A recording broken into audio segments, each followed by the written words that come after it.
Hey guys, in this video I'm going to be walking you through the complete setup guide for a Google Home display. So first what we're going to do is plug the device in. After that I'm going to take you over to my smartphone to show you how to set up the device in the Google Home app. So starting off, flipping the device over to the back, and we can see here we have one side to plug in. That's going to of course be this side of the plug that comes with our Google Home display, and then of course the other side is going to plug into a wall outlet.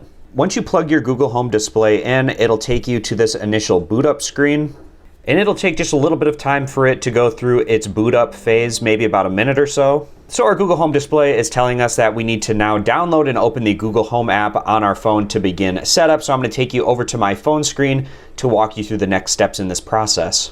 So over on my smartphone screen, you can see that I already have the Google Home app. If you don't already have this on your smartphone, you can download and install it from the Google Play Store if you're on an Android device, or the App Store on an iPhone. So open up the App Store on your phone. In the search bar, type in Google Home, and then click the install option. Now, once it's done installing, you can open it from this page, or we can go back to the home page and try to find the Google Home app icon on one of your home page screens. Now, if you don't see it in this area, we can drag up from the bottom of our phone.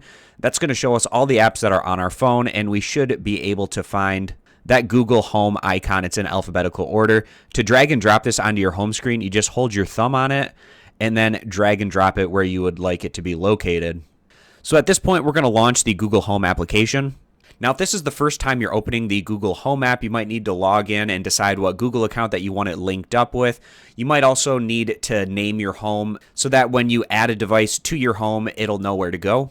But after going through the initial setup phase with the Google Home app, to add our Google Home display, what we want to do is click on where it says Devices.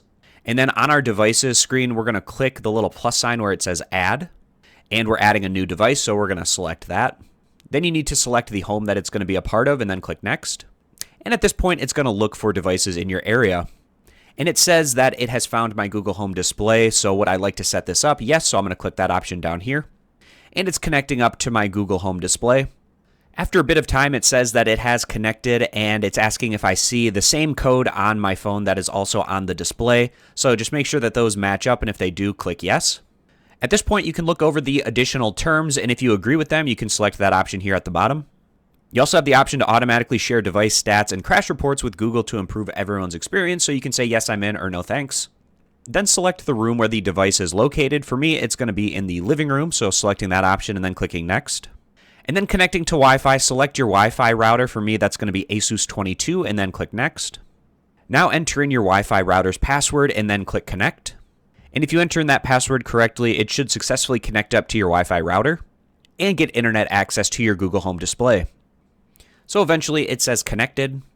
Now, if you've already set up one of these Google devices before, you can confirm the settings that you had already used on that previous device. If this is the first time setting up, you're just going to have to work your way through a number of menus to go through the setup process. Or you also have the additional option that you can set it up like new if you'd like to have different settings on this device as opposed to ones that you've set up in the past. So I applied my same settings. Then eventually it'll get you to this page where you can set up some additional things if you'd like to do that right now, such as customizing your photo frame, setting up music apps, video apps, and then also the ability to call friends and family if you'd like to do that. So you can set all of these up by clicking Next. Otherwise, you can click Not Now, and you can always set these up later if you'd like to do so. And for each of you, it's probably going to be a little bit different how many different menu options you have to work your way through, but eventually you should get to a point where it's downloading the update for your Google Home display. So after the update is done installing, it'll take a little bit of time for the device to reboot, but at this point, it's going to take you through learning the controls of your Google Home display. If you'd like to learn all of the controls of your Google Home display, you can do so by clicking Next. Otherwise, you can click Not Now if you're already familiar with the device. And finally, at the end of this process, it says that my Google Home display is now ready. And over on the Google Home display itself, you can walk yourself through the final steps getting to know your device. But that's getting us to the end of this video. So in your Google Home app, if you ever want to find your device or change any of its settings in the Home app itself, we can go down to Devices. And in my devices, the Google Home display is my living room display, so I can click on that.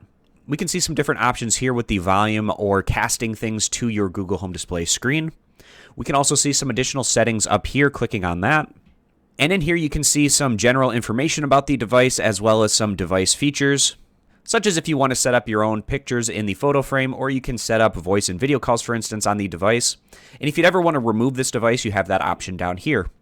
So I hope this video was helpful walking you through the step-by-step process on how to set up a Google Home display. I appreciate you guys stopping by. Consider subscribing to the YouTube channel, and I'll see you back here next time.